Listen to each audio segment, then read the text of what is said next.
Сайн байцгаана уу хүн төлөвчтэй. Өнөөдөр манай Defacto нэвтрүүлгийн зочноор Филиппиний компани Montgomery Fitch Associates компани тууцынхан дарга гүйцэтгэх захирал ноён Луис Аркангел оролцож байна. Луис Аркангел, Montgomery Fitch Associated компани захирал. Луис Аркангел нь дэлхийн 8 улсад цахим мэдээлэл, улс төрийн эрсдэл, хэрэглээний технологи, шинжлэх харилцаа, менежментийн чиглэлээр дагнан үйл ажиллагаа явуулдаг Montgomery Fitch Associated үндэстэн дамсан холдинг компани гүйцэтгэх захирлаар ажилладаг. Тэрээр хэвлэн нийтлэгч гарааны бизнесийн залуу үеийн төлөөлөл бөгөөд зүүн өмнөд Азийн хэд хэдэн технологийн чиглэлийн гарааны бизнес эрхлэгч компани төлөөлөн удирдах зөвлөлийн гишүүн. Луис Аркангел залуу лидерүүдийн капитал 1-ийн 2016 оны Азийн шилдэг SEO шагналаар шагнагдсан. Good evening. Good evening. Thank you for having me. Well, you have been already several times to Mongolia. Please tell us what brings you to Mongolia that much. Oh, well, I think, for one, it's a wonderful country. I first came around vacation, and then I realized that there is a lot of opportunity. Looking at the past macro performance of the country, how the mining boom came in, and then as a group, our company realized that there is a lot of potential in terms of how the startup ecosystem has yet to be developed. So then, as I kept on coming here, I've actually been here, I think, 6 times. I've actually realized that a lot of the people are really, really conducive to business. A lot of them are really conducive into bringing their ideas into, let's say, Southeast Asian, Asia Pacific region. So that's really what I'm looking for. A very accommodating, conducive, and open-minded business environment. Open new ideas and strategies. You please tell us about your company, what you are doing. Absolutely. Montgomery Fitch is my current holding company. I founded it in New York nearly a decade ago. We transferred the worldwide headquarters into Manila right around 2011. So it initially started out as an advertising agency, as a media company. And then eventually, as we grew bigger, we started diversifying into multiple industries. So right now we're operating in roughly 12 industries. We have holdings in tech, creative, media. We have a personal growth company, a political risk company, cybersecurity, among others. And we're currently operating in 8 countries worldwide. And Mongolia is currently part of that, I'm proud to say. Tech, personal growth, Yes. and a lot applied marketing system. Yes. So it is in how many countries the company has? We're operating in 8 countries right now. In 8, mostly Asian countries? Mostly Asia, Oceania. We still have our U.S. business. So we operate in 3 countries in Australia as well, and so we operate in both very, very developed high-value economies and developing emerging economies as well. Okay, why is that combination works? You are on one side, you have good positioning in, Yes. You said, highly valued economies, Yes. and yet developing countries. Why? Well, as with any good stockbroker will tell you, it's always nice to diversify your portfolio.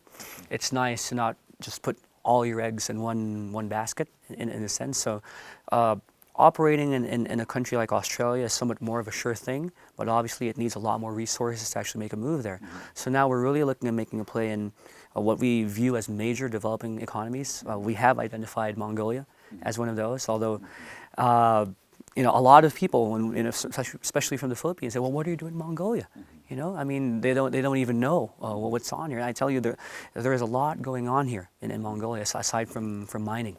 It's really, really promising, and the people are really, really receptive into bringing their idea. It's also about timing, and I think it's just the right time, for Mongolia. What would be your focus in Mongolia out of all your special? Right now in Mongolia, we actually brought in 3 of our companies for starters. We brought in our political risk company, which is called Warwick and Roger. It's gaining a lot of traction nowadays. We're bringing in our personal growth, transformative growth company. It's called LifeKite. They actually have 3 events booked this week. And we're also bringing in our events company. It's called Endgame. We're partnering with the local media group, Unread, to actually bringing international conferences. We're bringing in a social media week, Ulaanbaatar, and we're also bringing in like one of their major conferences, Unplugged. We're bringing it outside in Southeast Asia, in Manila, to be specific. And I understand you will have kind of not only working in Mongolia, but having Mongolian companies have certain exposure to Southeast Asian market. So in that regard, what are you going to do? Oh yes, exactly. I also sit on the advisory board of the Doing Business in Asia Alliance. You know, it's one of the preeminent market entry firms in Mongolia. So we're working very, very closely in bringing Mongolian business, you know, especially to Southeast Asia, the Pacific Rim. We are organizing a conference in Manila in July, where we are essentially exposing interested Mongolian businesses to a bevy of opportunities that, because you know, it's an international summit. There'll be delegates coming in from all over the world, from the US, from Australia, and just having that opportunity of Mongolian business to actually meet all of these movers and shakers. It's a high level, C-level conference, so we're quite excited about that. It's like, should I say, like a debut of Mongolian business, a small to medium, even large scale, on an international scale. You were talking about startups. Yes. When we talk about startups, we mostly talk about IT-based companies that take the current advantages of all these developments, and usually they have no border problem, etc. So what kind of potential opportunities Mongolian startups might have in Southeast Asia? From what I've noticed, you know, aside from you guys are starting to really make your mark with tech, but there is a lot of let's say opportunity with services related startups. You know, when our startup we were trying to expand, we were trying to get funding for it. You know, we got laughed at by a lot of VCs. You know, like services are not really scalable. But I told them, you know, there is a way to actually do that, and when we proved that, you know, we got Series A funding maybe 3 years ago, and that was really what fueled our growth. In terms of Mongolian startups, there are a lot of opportunities for services, you know, whatever they may be. You know, is it like maybe a translation service? Is it like an events company? You know, is it a consultancy company? In my opinion, all you need is a lot of political will, a lot of hard work, and really the willingness to find a dedicated and a concerted effort from a local partner, which is exactly what we did here. You know, we have an excellent local partnership group, and that's what allowed us to enter the market in a really lean and rapid way. Because, you know, if you don't have the funding, then the only way to really be successful is to enter, you know, to be agile. You know, you enter a market lean, fast, quick. Something doesn't work, and then you can easily pivot, and you don't really need a lot of money to do it. So it's that same kind of methodology, that kind of mindset. We have been sharing it to a lot of the local startups, local businesses that we have been in contact with, and we are trying our best to actually bring them and bridge the gap between Mongolia and Southeast Asia and the rest of the Asian region. What was your best cases or best practices in this regard of success? Yes. In any other countries? We really believe that the old model of, you know, like build them and they will come, you know, like we put in some money, we put in 100 grand, 200 grand, maybe we'll make our money back in 3 years. We do believe that is an obsolete model. We run a progressive model where we do very, very rapid entry on minimal capital. We try to establish a viable revenue stream first. We establish a good network. And then when the revenue stream comes, that's when we can invest. You know, because that's the quintessential mistake of a company. I mean, companies like, you know, we can't, no one has, not everybody has the benefit of, let's say, a company like Uber who would willingly lose $1 billion just to prove that they were wrong, let's say in a country like China. You know, not all companies have that benefit. So, you know, when you're talking a scale of small companies, there is a way to enter. We have a substantial proof of concept across multiple industries and companies that market entry level, market entry, just come in lean.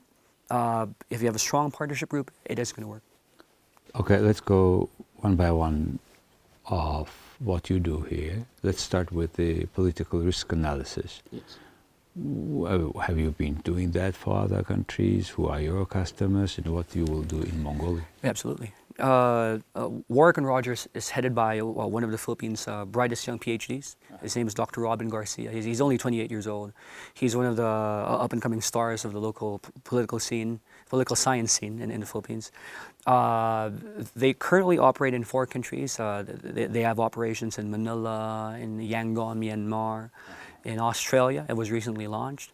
Obviously here in Ulaanbaatar, and recently a deal was signed to actually open operations in Bangkok, in Thailand. It's somewhat of it's a really complex operation to most laymen, and even I didn't even know that their niche existed even a year ago. But apparently, it's a growth sector.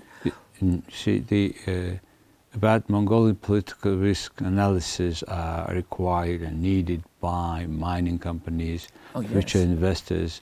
They look for other kind of services, Oxford Group, other consulting groups. Yes. What will be your difference? What will be the value that is different for those companies? You know, a lot of the value that will come in is not just from let's say the international expertise, because that's what everybody would say, right? The advantage is really having a strong local network, local infrastructure. Here on the ground in Mongolia, you know, it's not like you have a consultancy group flying in once a week. You know, you have real eyes on the ground, people who really understand the market. So you combine that local expertise with best practices from all of our regions. Then you have a good mix that is perhaps not found in your conventional consultancy operation. Mm-hmm. Yeah. Have you started any work on that regard? Oh yes, absolutely. You know, the pipeline is pretty robust right now. W&R's services are essentially divided into 2. One is, you know, so you have your political risk. You know, company wants to come into Mongolia. We need a fairly good risk analysis if it's a viable investment. So we have been in touch with several entities, and then also there is the political scene. So there have been meetings. So you know, our CEO for that company has been in touch with some relevant parties, relevant individuals. I believe so far the reception has been quite positive for it. Okay, risk is something that is not that easy. Absolutely. Predict. Yes. To certain degrees of competence. Yes. And yet, if you predict, that would be different phenomena, right? Oh, yes. Let's talk about the second one, about the personal growth. Yes. What is that about, and what will you do here? Personal growth. It is the CEO of that company, Bam Santiago.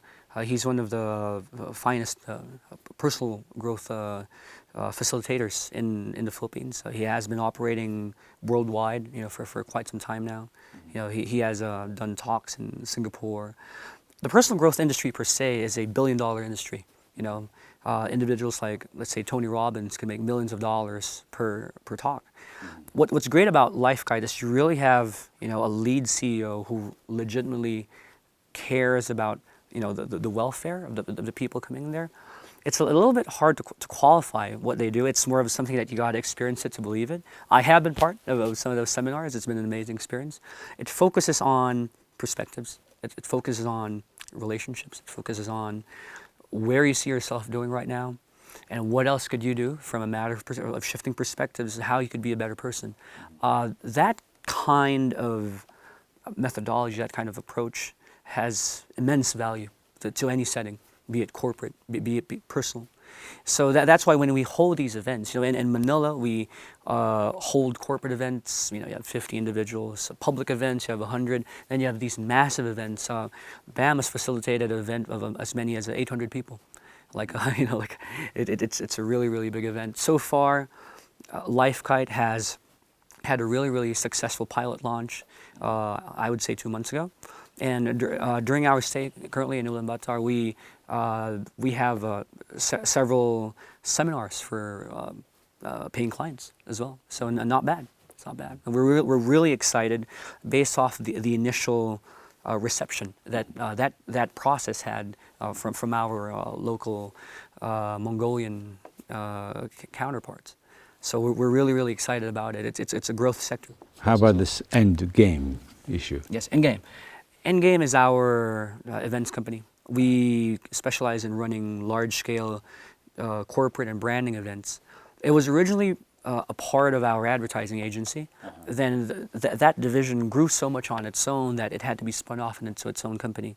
So our business for that in Mongolia is that we're essentially really, there's like a big altruistic tinge to it. We're really trying to put UB on the world map. So we, like what I said earlier, we acquired the license from major international conference, Social Media Week, and it is coming to Ulaanbaatar in September. And likewise, we are also bringing a major local conference, Unplug, into Manila. And that is happening in October, if I'm not mistaken. So not only are we, trying to do something inbound, we're also trying to put Mongolian businesses out there. We're really excited about it. And we have a strong local support team, very enthusiastic, hardworking, and we can't wait for it to go. On the other hand, it should be not easy to set up in the current Mongolian transition economy, Yes. and yet you find it is more on time rather than on time than late, right? Exactly. Now, what will be your exit strategy at the end? Yes. Well, given all of our local partnerships, each business always has a concerted exit strategy. Well, a good strategy would be if one business really does really well, we could have it listed on either on the domestic stock exchange or for a regional IPO, or we build one business line up, and as we drum up more interest for the Mongolian market, a major a merger and acquisition could be done in the works. We usually have a 3 to 5 year timeline for M&As, so we'll see how it goes. Mm-hmm. You see, on the other hand, with a small market like Mongolia, if you don't find services that can be extended Yes. to other countries, which is possible with startups, with this whole things, how optimistic are you? How long you think it will take time to take off? Yes.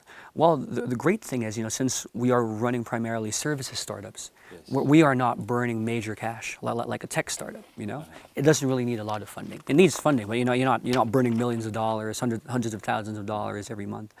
And in terms of scalability, Mongolia is nestled in a very, very strategic location because of its proximity, to major markets. I would say, like for example, like Russia, or maybe even like China. So if you're looking at, let's say, a major investor looking at, hey, you build a business, but what's in it for me? But because of that geographical location, because of the support of the local constituency, there is a lot of value in terms of really, really scaling any operation that comes out from here. Because I have been asked that question, Mongolia, there are only 3 million people. There's only a 1.5 million people in Ulaanbaatar. What's in it for us? But you say, you don't need a lot of people for a services operation. You can make millions of dollars with a 5-person operation operating out of a garage, if you really look at it. So why not Mongolia? Well, why not Mongolian business? Right. We have adopted it in the Philippines. We have adopted it in other countries like Myanmar, Vietnam. Small operation, but major margins. It doesn't matter if you're running a $1 billion operation. If you're running billions of dollars in losses, it doesn't really matter. So that kind of perspective shift is what we're trying to really inculcate and bring here. And that's why I understand this doing business in Asia. Yes. We'll be doing conference this year in Manila, Exactly. next year in Mongolia, Yes. and then other ASEAN countries. Absolutely. Among not big companies, small and medium enterprises, yes. I understand. Progressive companies. Who has a good vision, right? They have a vision. They're hungry. They want to be out there. They want to be exposed to what is the rest of the world doing. So when the Mongolians go to Manila, yes. What kind of opportunities they will see? Will there be any other countries, or will there be any sort of business opportunities for them? Oh, absolutely. There will be a lot of high-level C-level executives coming in from, places from all over Asia, Oceania, Australia, New Zealand. I don't know. There's just it's an international conference, and they say that $1 million idea really starts with a single conversation. It's actually happened to me. It's happened to me multiple times, and having our Mongolian businesses come over, say to Manila, meet these high-level people, and give them a chance to put their business out there. It really is a start. There will be business matching opportunities, power networking opportunities at a very, very high level, and I could even gather that millions of dollars of potential business will be at stake in these high level interactions. For Mongolian companies, even they're doing not necessarily startups, but which is already, say, producing certain things in different way, furniture, whatever, they may have other chance to extend their market. Exactly. Probably, for example, Yangon, right? Myanmar is because it's cold here in winter. These businesses can go in the winter to hot places, and when there's very hot, they can come back and work here. Exactly. So this kind of hopes and opportunities, opening eyes events for Mongolian businesses. Tell us about your. How come you came to this business? Why? Well, it's really fun. It's really fun creating something from scratch and seeing the people involved. Seeing the startup vision start from something just as simple as a conversation, becoming a reality, eventually making money, doing an exit. It's not so much about money for me. It's really building an ecosystem, a value chain of like-minded individuals, having a vision. Now it's actually become a global vision, and just seeing success through and through. May that success be through fiduciary means, or simply through the satisfaction of seeing your idea on a global scale. When you get that passion? I do believe that it really starts with just having a passion for what I do. I love connecting people. I love exploring new things. I love proving people wrong as well. When we first started our expansion program, a lot of local pundits laughed in my face. They said it was a delusion of grandeur. What are you going to do? Tell about your family, father. Oh yeah, sure. My father is he's a businessman back in the Philippines. I have my mother as well. They were based in New York for many, many years, but they're now all retired. I have two siblings. One is a regional director for a multinational. My other sibling is she's a news anchor for the nightly news in one of the Philippines' biggest television stations. What's father's business line? He's into infrastructure development. Infrastructure, Yes. engineering. Yes, he is an engineer. Who is inheriting that company? I have no idea. Okay. But the company is ongoing concern now. It is ongoing. It is, I also sit on the board of Okay. that company, so I guess from an advisory perspective, I give my 2 cents here and there. But it's a big company. It's a pretty well-oiled operation, but I keep my nose out of it. You were born in the Philippines or in the U.S.? I was actually born in the Philippines, and when I was very young, I spent my formative years in the U.S. And then I was shipped back to Manila to learn traditional Filipino values. Back. Yeah. How old you were at that time? I was probably like 6 or 7. 6 or Yes. 7, okay.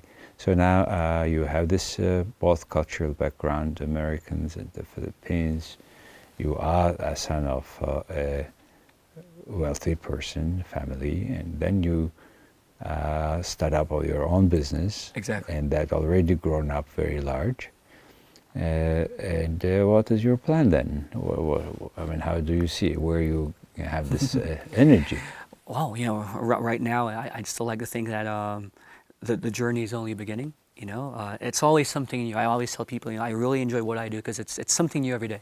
One day it's advertising, another day it's political risk, another day it's, then the myriad of challenges and the satisfaction of really having it grow, having the people around you grow. I think it's practically a lifelong process, and I think even say 10, 15 years from now, I'll still be doing the same thing in different capacities. I understand you are traveling a lot. Yes, sir. Getting tired or? It's been a blast. It's been a blast really adjusting, assimilating to different cultures on a week-by-week basis, because obviously it's a global operation. And right now, in a pretty nascent stage, I really have to be hands-on and working with our partners, regional partners, and ensuring that whatever vision we have is, it's exactly what's happening. It's not perfect, it's not perfect all the time. You go into a certain country, there are a lot of cultural nuances that you only get to really learn as you spend more time in that country. But like lately there has been a plan to sort of expand more into Central Asia, places like Kazakhstan, Uzbekistan. I've never been there, so then it's a new challenge. It's a new challenge for me. So I guess it's that constant challenge. It's what keeps me up in the morning, because they say once you get bored, then you're in a lot of trouble. What is the particular project you got so excited? I wouldn't say there's a particular project. There is a lot, but I would say particular countries. Particular countries, and we really are excited about our efforts here in Mongolia. I mean, I'm not just because I'm here, but because of my own personal experience with how passionate the people are. And we do have multiple projects in here. We have an excellent local partnership going on. So I'm really excited about all the seeds that we have sown, and seeing even the local startup system adopt these and growing along with us. That's really what gets me off, so to speak. You see, I have been meeting a lot of people coming to Mongolia, Yes. investors, but mostly in mining business. Exactly. And very excited to see an energetic young man from the Philippines, but coming to the service industry. Yes. With your backgrounds and experiences, and I hope it will be a substantial contribution towards win-win cases of both sides. And I wish you and your partners, your colleagues, good luck. Thank you, sir. We will Thank you try our very best. much. Thank you so much for having me. Thank you. За хүн үзэгчдээ өнөөдөр манай Defacto нэвтрүүлгийн зочноор Montgomery Fitch Associates ийм компаниг гүйцэтгэх захирал ноён Луис Аркангел оролцлоо. Баярлалаа.